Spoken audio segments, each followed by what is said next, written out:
Okay, so I know we've already highlighted on here that individuals follow their own self-interest. It benefits society. Individual competitors maximize their profit, become efficient, and now results in cheaper goods. So what we've summarized that to be is when a business looks out for themselves and make the most revenue, now what are we going to continue the sentence with? It what? It makes goods cheaper. Wait, let's use the words up here and then we're going to put in our own words. It benefits benefits society by what? being more Making cheaper goods. So now let's put this in our own words. So y'all say when a business looks out for themselves and makes the most revenue, it what? helps the Makes the community. phone go off. Makes the phone go off. Hello? Yes.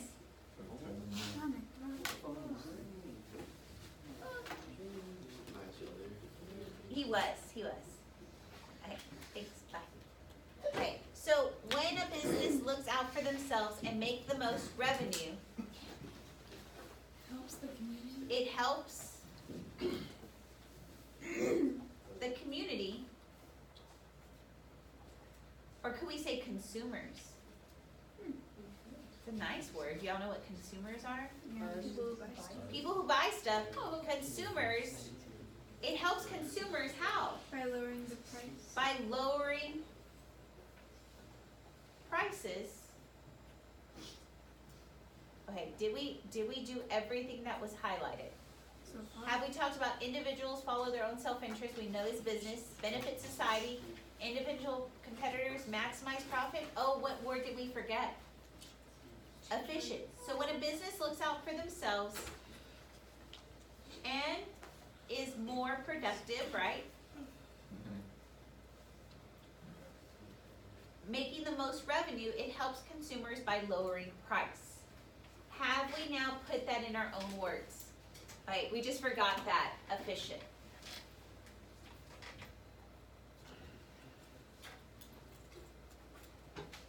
Let's look at the next step. Okay, again, we need to figure out the noun. What is it doing? Okay, so it says free competition in all markets and with all goods and services is thus to be encouraged. So what's the important idea here? Competition. What type of competition? Business competition. Business competing but freely, right? Mm-hmm. Is to be what? Encouraged. Encouraged. Let's look at the next one, find the noun again, or find what the subject of this is.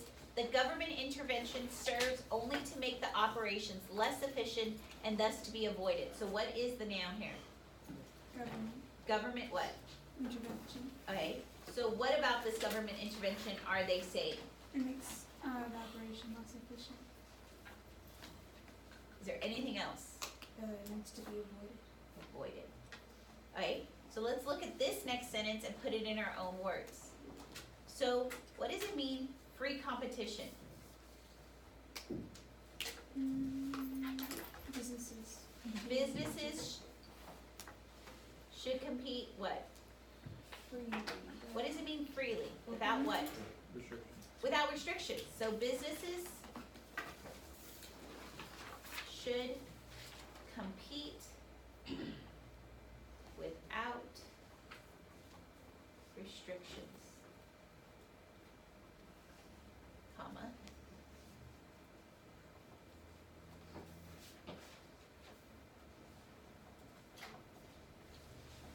So now let's look at the second part. What is our next subject here? The government. Government intervention less efficient, thus to be avoided. So what would you say? And try not. So what's the subject?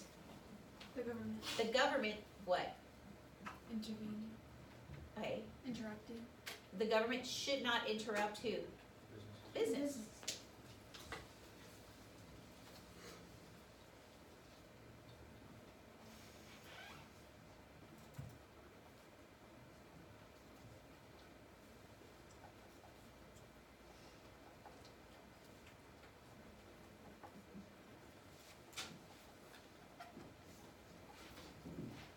I was looking for my phone. It's right there. Okay. Last sentence. applies to international trade. So ditto to what? Trade. Let's read the next sentence. There should be a minimum of government interference in the way of duties, quotas, and tariffs. So, okay, what's the subject here? Government. The government, what? Interference. Interference. What else? Duties, quotas, and tariffs. Okay, so now let's put this, like, didn't the sentence, the same principle applies to international trade? Doesn't this just describe it now? So now the government should not what? Look at this, duties, quotas, tariffs. What are those? They're all forms of what? Restrictions. So the government should not restrict trade in what? In the form of, can I say duties, quotas, and tariffs? No. What are all of those similar? What are they all? They all taxes. So the government shouldn't tax what? Trade. Foreign trade. Have I put it in my own words now? Okay, does this make sense now how to put documents in our own words? We figure out what's the subject, what is it doing, and what is its impact. Does that make it like viable for y'all to do it now? Yes. Okay, we're gonna do this one more time with the next document. And I feel as we get more practice with this, we'll be like, okay, I know what to do. Okay, so Herbert Spencer proposed the harsh survival of the fittest philosophy. So what's important here? Survival of the fittest. He says the bright, the and able contribute most to society and are to be encouraged and rewarded. So what's important? What's the subject here? Bright and able. Right. They should be wait, is this whole thing like basically what we need to know? They contribute most to society and they should be rewarded. Okay, gosh, that one we could not break down because I think everything there is important. Let's look at the next one.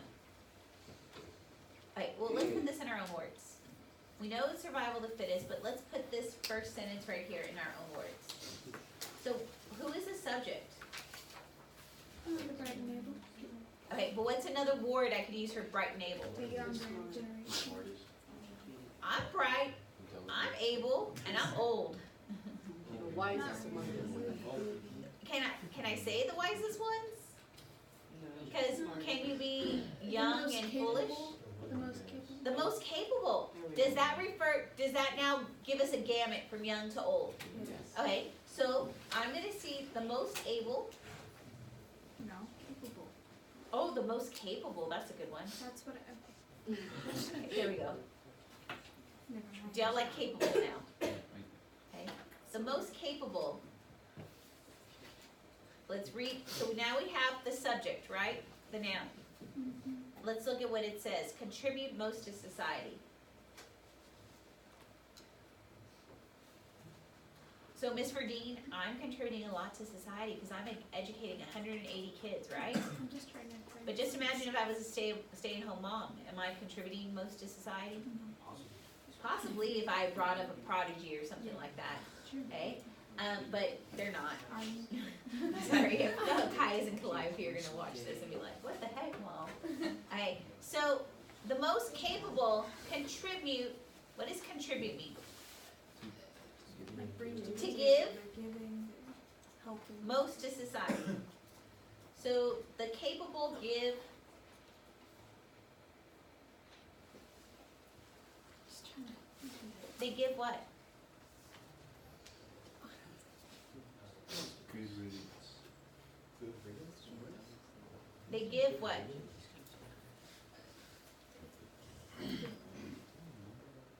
Their efforts Yeah. to society? Their best efforts. Their best efforts to society, and this is, I didn't have enough room, sorry. So that's just the first part. And so are to be encouraged and rewarded.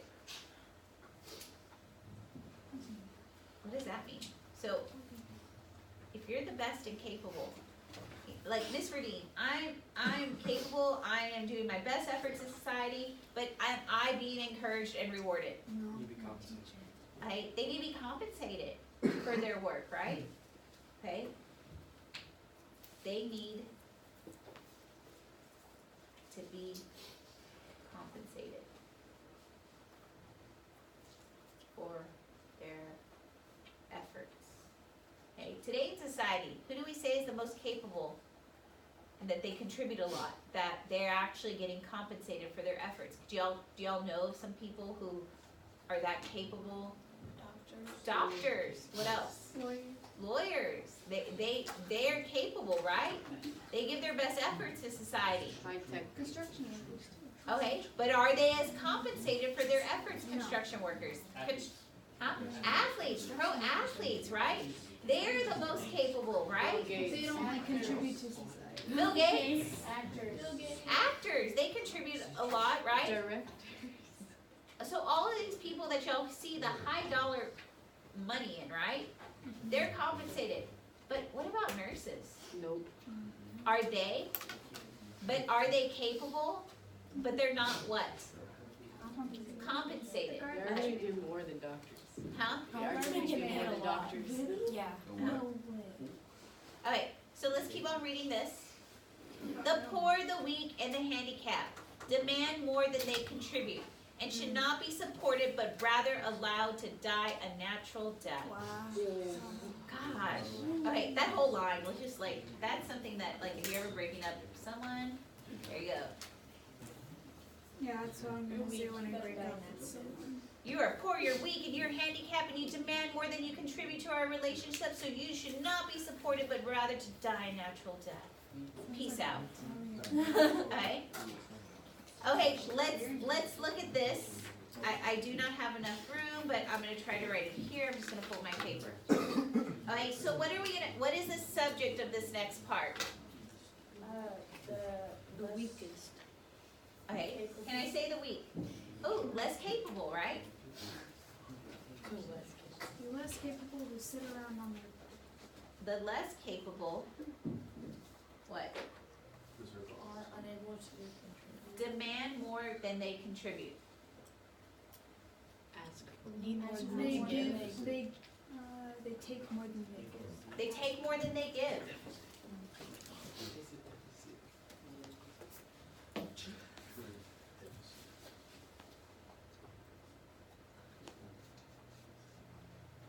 I had another class said that they're a drain on society.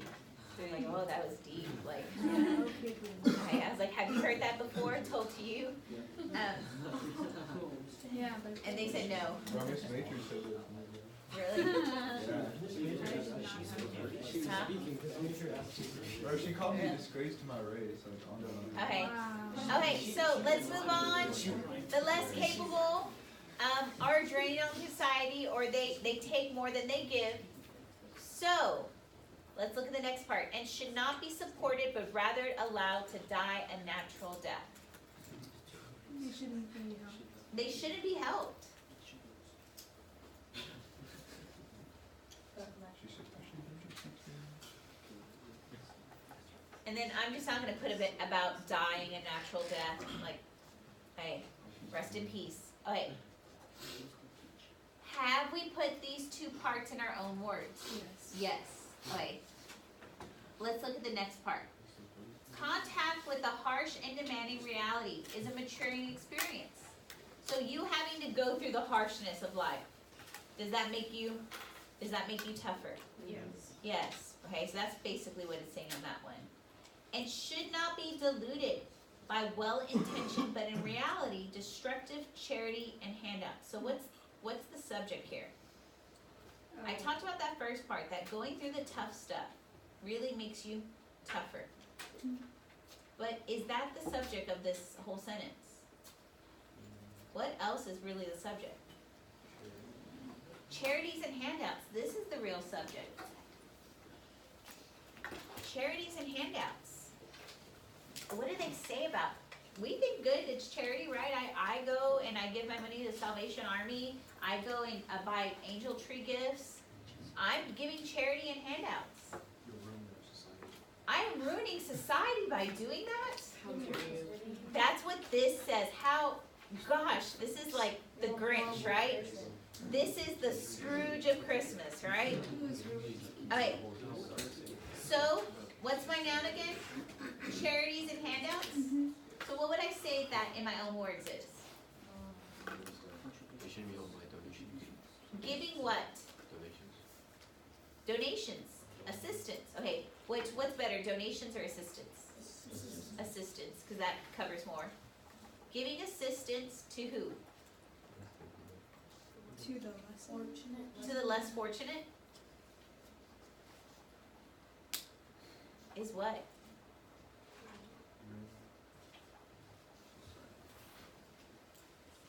Is destructive, so it's So it's destructive, but can I use destructive? no. Ruins society, okay? Is this our holiday gift giving spirit right here? No. Most people, like your parents don't, like, no. They don't say this, right? A lot of them are in the gift giving spirit. This is the anti-Christmas spirit.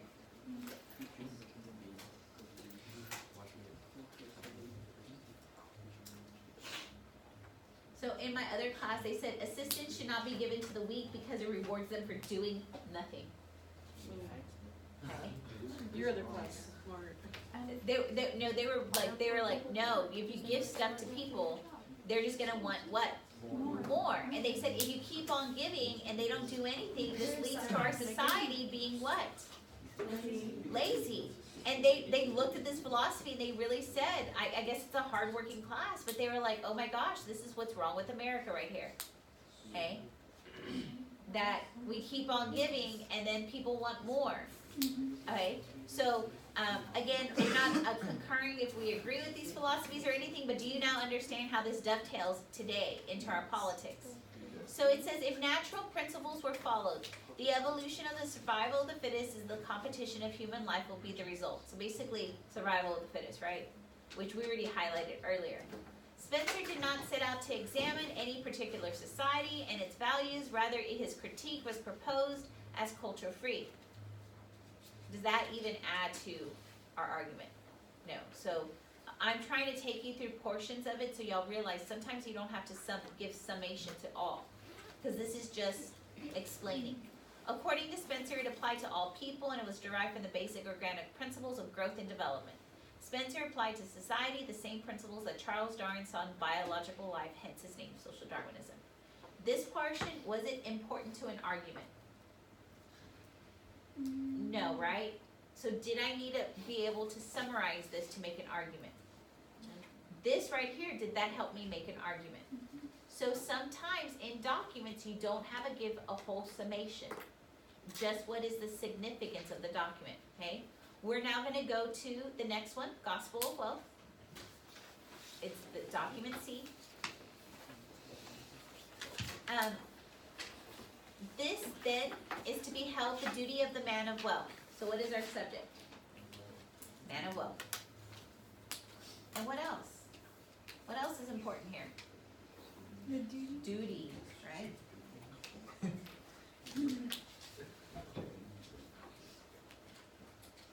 First, to set an example of modest, unostentatious living and shunning display or extravagance. Okay. Alright, what's important? Example They're setting an example of what? of modest. That's all important. So let's talk about what each one of these words mean. What does modest mean? Not being too Being humble. Being humble, conservative. Okay. Like, so a smart person, do they go around being boastful about how smart they are? They're like, oh, yeah, I got 100 on the Spreadings test. No. Is that being modest? No. Okay.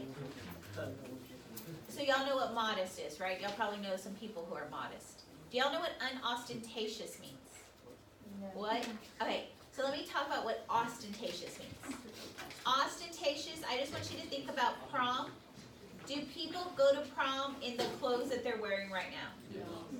When they go to prom, how are they dressed? Pretty. Pretty, fancy, the hair done, nails done, dressed nice, beautiful, makeup. They're trying to look ostentatious. Okay? Do y'all see people who come to school ostentatious, that you know that they take time and effort in their appearance? Yes. So unostentatious is the complete opposite.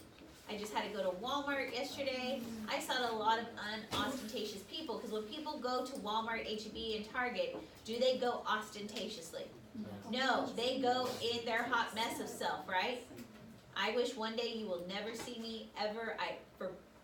It drives me crazy if I go into a store and I'm very unostentatious. You take a picture in the Miss Berdine, like in her sweats, looking crazy with baby food on her shirt. Okay. So, do y'all get unostentatious? Are we showing off well, or are we not showing off well? Unostentatious. Ostentatious means to be showing out. Unostentatious means to what? Not show off. Shunning the display of extravagance. What does that mean? They're not like trying to show off. They're not trying to show off. Okay, wait. So the man of wealth is supposed to be simple, live simply, and not try to be extravagant. Wait, do most people who are wealthy do that? No. Okay, why do y'all say no? Most wealthy people, what do? We get a huge. They have expensive cars, bougie clothes, what else? Jets. Expensive jewelry, big houses. Okay, so is Carnegie, looking here, is Carnegie challenging the man of wealth? Okay, so now let's just summarize this, and I'm going to write it here just because I don't have a lot of space on my other one. So what in our own words? Man of wealth. What do we say? The rich. A rich man should, what has he been talking about? Should be humble with his money. I don't know.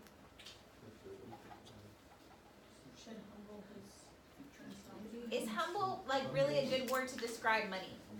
No, humble describes your persona, right? So what's a good word to talk about money, like you don't want to use it a lot?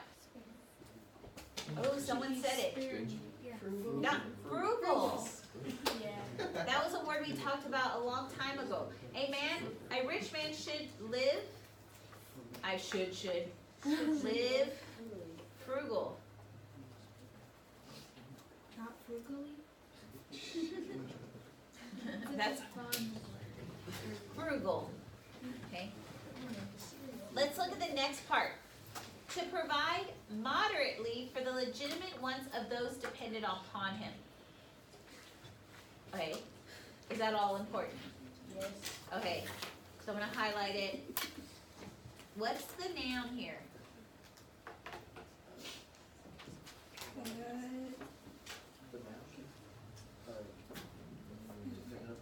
Those dependent upon him. What does that mean, those dependent upon him? The last one. The middle class Are, or underclass. okay, who are y'all dependent on? Or My maybe parents. Your parents. So who would be those who are dependent upon him? his family. His kids. His family, his children, maybe his employees.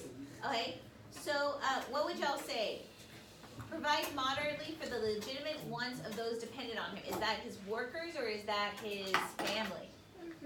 Okay, so he needs to provide for who? Can we say To provide how? Okay, how do rich people treat their kids? Good. They spoil them. Good? Or what do y'all say? Good and spoiling. What does that mean? Give them whatever.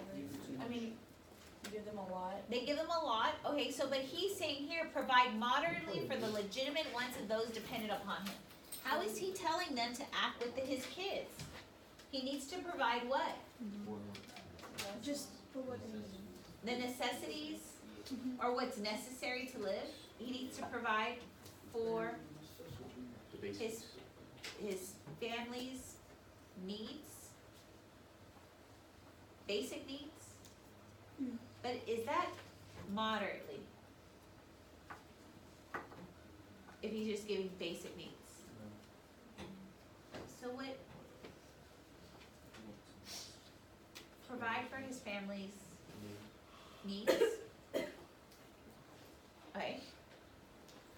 Is he asking the man of wealth, is he asking him to be different? Yes, okay. So then he says, and after doing so, consider all surplus revenues which come to him simply as trust funds. So what's the subject here? Surplus revenues? Surplus revenues. So he needs to consider this money, all surplus revenues that come to him simply as trust funds. So what are we considering this? It's not like a trust fund like your parents have been saving up for you for college. It's like he has, this rich man has been entrusted with this money, basically. So let's keep on looking. So wait, so provide, so all extra money becomes what? I don't know. For his profits. Can I say trust funds? No, have been entrusted to him.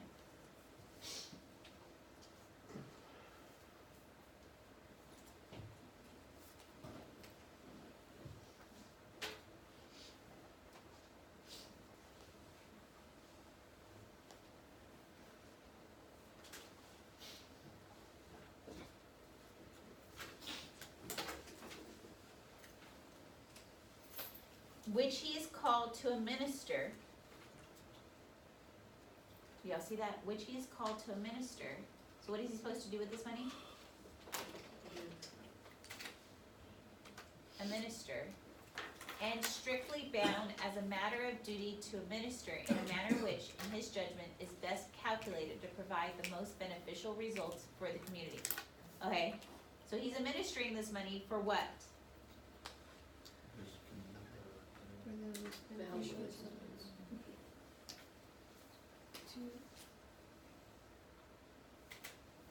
Okay, entrusted in him. Okay, so what is, so now we have this, the extra money profits have been entrusted to him to what? What was the word that we saw? What is he doing with this money? So what does it mean to administer? Give out. To distribute?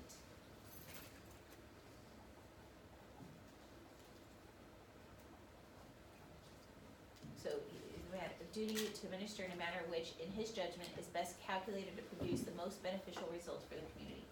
He's supposed to distribute to what? Most beneficial results for the community. Betterment of the, To, can I say benefit? no, betterment, Betterment or help yeah. the community. Okay, do most rich men do this? That they live frugally, they provide for their families a little bit of needs, and then they say, all extra money that I've got in my endeavor, I'm gonna give it back to the community and I will help distribute it to the most beneficial results. Do most rich people do this? No. Do they do this in a small portion? Yes. Yes, but do they, all of their money, are they devoting? No. Alright, is he asking a lot of a rich man? Yes. Alright, let's keep on reading. The man of wealth thus becoming a mere agent and a trustee for his poor brethren, bringing to their service his superior wisdom, experience, and ability to administer, doing for them better than they would or could do for themselves. So why has he been entrusted with this money? experience. Oh, the reason why he's been entrusted, he has experience. What else? Wisdom. And ability. Why didn't God just give it to the poor people? Why didn't God just give it to the people who were poor? Because they don't have skills. What does it say here about them?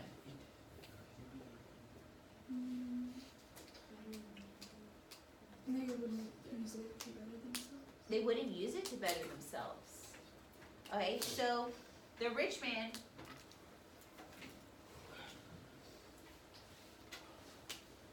has been given the money because what? He knows how to He's use it. superior. Because he's smarter, right? He is smarter than who?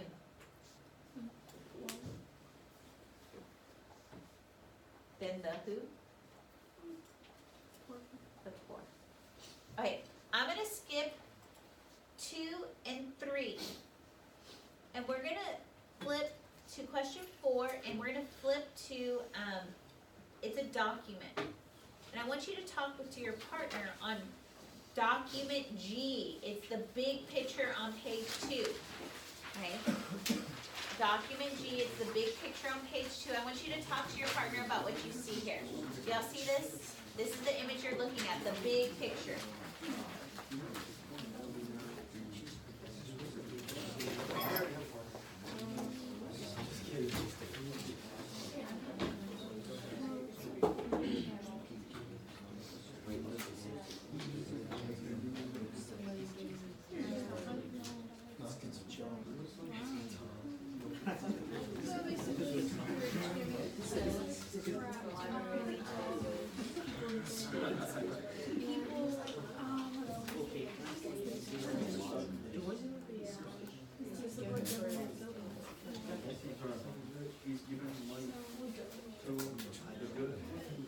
Okay.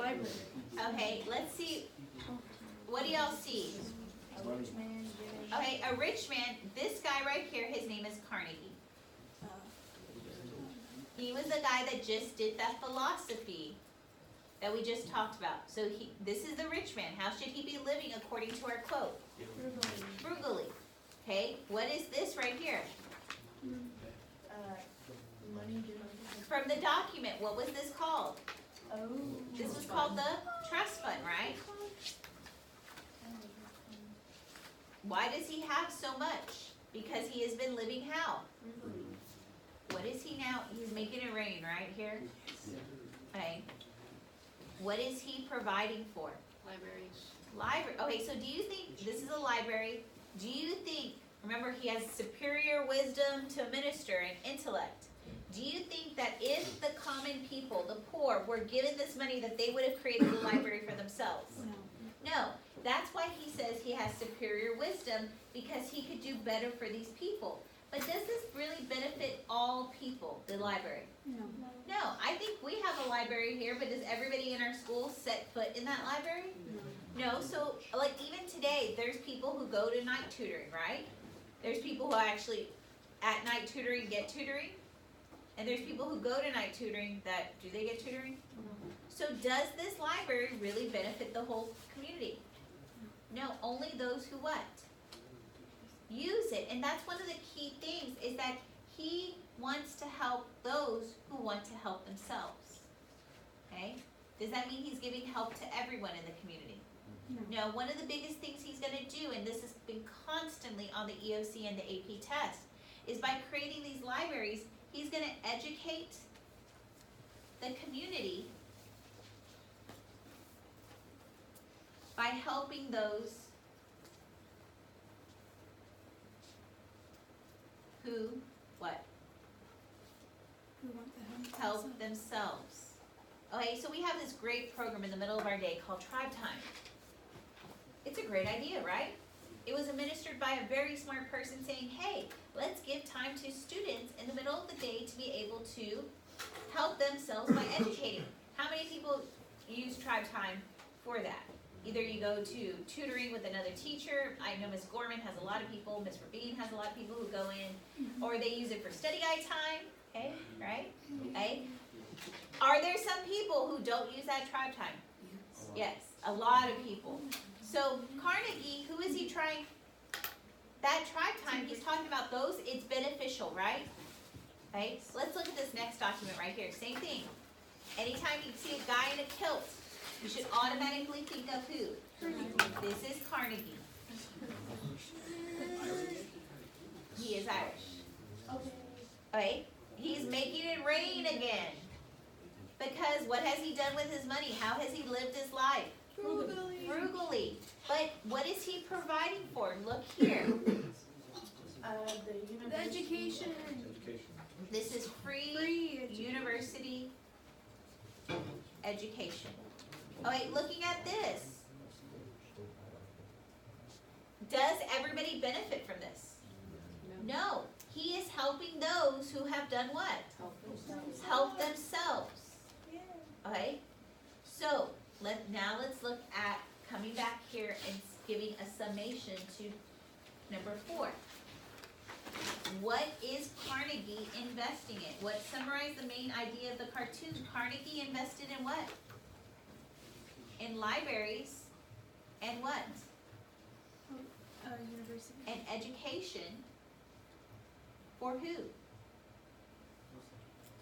Those in the community that what? Who wanted to help themselves.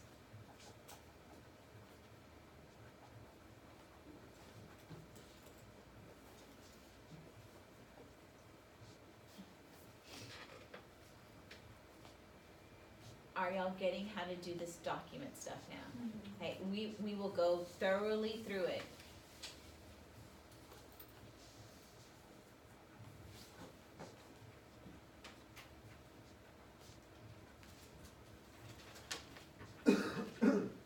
I want you with your partner now to go back to that page where we saw the big Carnegie and look at the top image here, document D.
Okay, what do y'all see? Y'all see this is Standard Oil. Y'all see a flower. Alright, what kind of flower is this? This is a rose. What else do y'all see? Oh, y'all see at the bottom it says competitors? What is it? Wilted what? Okay, do you, in nature, do you see a rose growing naturally like that on its own? No, okay, so what do usually are roses on? A bush, but there's an absence of the bush, right? So James was saying that down here that this is wilted what? Roses. These are roses that have what? That have died. Okay, now let's look at this dude. Y'all should know from context clues, it says Standard Oil. Who is this guy? Rockefeller. This is Rockefeller. What is Rockefeller doing? I think. So y'all say this is a rose, right? Right here. So what does a rose symbolize? It's equal to an other oil business, right? Okay, so if you see this in his hand, And are those clippers? So he's those are clipping them off. shears. Okay. That's what I was thinking. Those are shears. So now, let's put a thought process together on this. So Rockefeller, what is he doing here? He's cutting out the competition, right? Which are the other roses, which are other what? Oil businesses, and which allows for his business to be what? And what do y'all know from your study guide? He owned 95% of the oil industry. There you go. Alright, so let's read the quote. Imagine if you're on the now. It says, the growth of a large business is merely the survival of the fittest. The American Beauty Rose, which is in reference to his what? Oil company. He called it the American Beauty Rose. Can be produced in a splendor and fragrance which brings cheer to his beholder only by sacrificing the early buds. What were the early buds that grew up around it? The The other competitors, right? He says this is not an evil tendency in business. It is merely the working out a law of nature and a law of God. Okay, so now in this one, it says, what is the significance of Rockefeller's ideas found in document D and E? What idea do we see? Rockefeller believes in what? Survival. Rockefeller believes in survival of the fittest.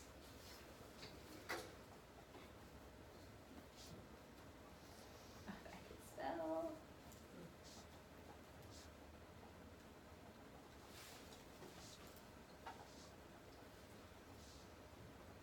And he says it's what? It's not. It's not. It's beneficial, right, to society.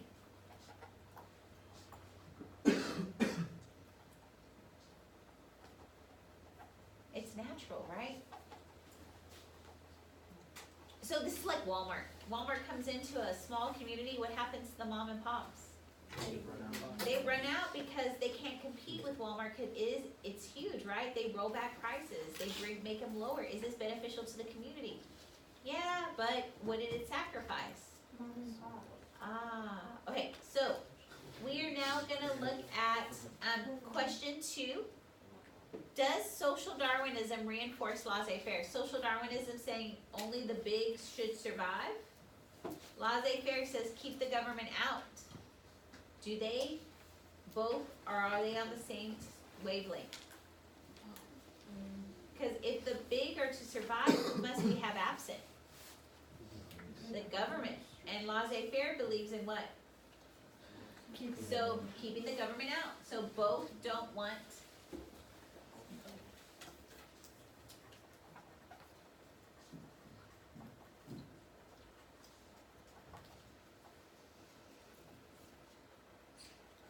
And handouts.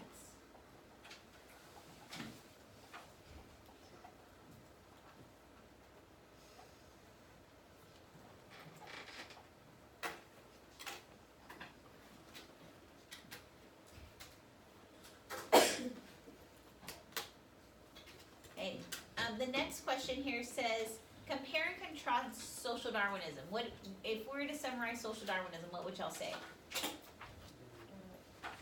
Survival. Survival of the fittest, right? What would we say gospel of wealth? Frugal. Frugal but helping, right? Is it helping everybody? No. So are they similar, compare, or are they different? Different because does social Darwinism want help? We should only help those who in social Darwinism. Help them. Help who in social Darwinism? The strongest. In gospel of wealth, they're saying help who? People who want. Okay, so they're similar because they both want help, but who is it awarding to, right? So both want help, but in social Darwinism, I'm just going to put SD for social Darwinism, help is given to who? What do we say? The capable. And in gospel of wealth, the rich help who?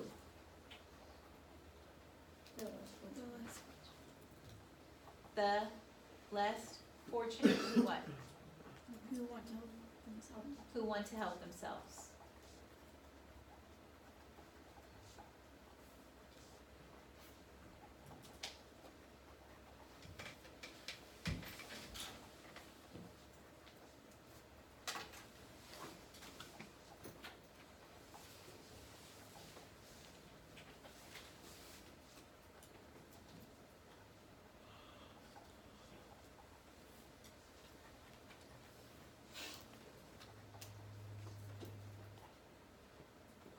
Okay.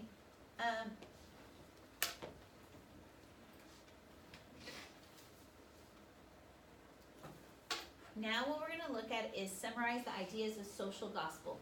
Flip to the back side, and we're going to write it on here so we don't have to flip over.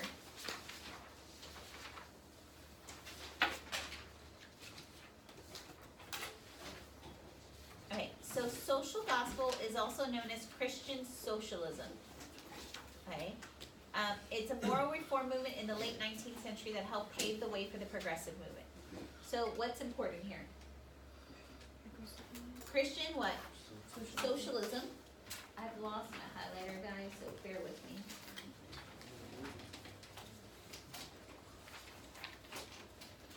I need to see something. It's Christian socialism. What else important? Moral reform movement. Okay, there we go. That in the late 19th century that helped pave the way for the progressive movement. Rapid urbanization and industrialization in the 1880s and 1890s aroused the interest of many Protestant clergymen in the need to secure social justice for the poor. What's important here? Secure social justice for the poor.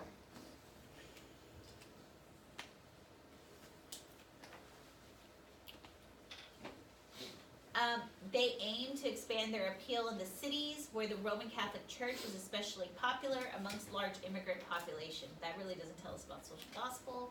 The leaders of the social gospel movement were Washington Gladden, who sympathized with workers and urged them to seek unity in Christianity. William Dwight Porter Bliss, who worked with the Knights of Labor and the Socialist Party, and especially Walter Rochambeau, a Baptist minister in New York, who called for the democratic cooperative society to achieve by nonviolent means. The social gospel movement had mixed results. It attracted a number of followers and helped liberalize organized religion and link Christianity with progressivism. It contributed to the efforts of political social reformers like Theodore Roosevelt, Woodrow Wilson, Jane Addams, economist Richard Ely, and all of who moved to look at reform on moral terms. It failed to win over many urban immigrants, and it proposed few lasting solutions to the urban problems. Okay, so great, did it work? No, but we're going to summarize this, and I'm going to keep it on the back side. Let's just look at what we highlighted. So we're looking at what we highlighted, and I'm going to look right here first. What does moral reform mean? What does reform first mean? Okay, they want to fix what? They want to fix or change. What do they want to fix or change? Social justice. Okay, fix or change society to help the poor. What are they going to use?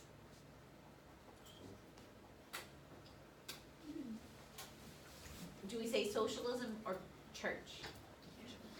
The church. Look at this. They want to fix and change society to help the poor with the church. Isn't that our churches today? Don't your churches today try to fix and change society to help the poor with the church's efforts? With their money, with their people? Social gospel sets up our modern day churches. Okay? So, let's flip over to this front side. I know we didn't write it there, we wrote it on the back side. But I want us to put these on a spectrum. Okay, so when I think conservative, I think more of the I. And when I think liberal, I think more of the we. So, of these three that we just studied, social gospel, social Darwinism, gospel of wealth, which one would I be more concerned with the I and getting myself ahead? Social Darwinism. Social Darwinism.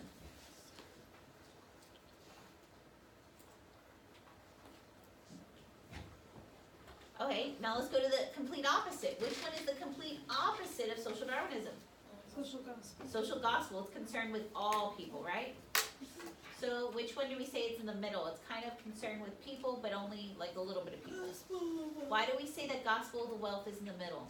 Because They're taking care of themselves. And It's only helping those who want to help themselves, right? So over here we're helping everybody, right? Over here we're only helping those, and then over here we're only the strong and the capable. So I want you to think of some things today, and I want you to tell me what philosophy does it fill in with. Scholarships. Moderate. Y'all say it's which one? Gospel of wealth, because those people to get those scholarships must have done what?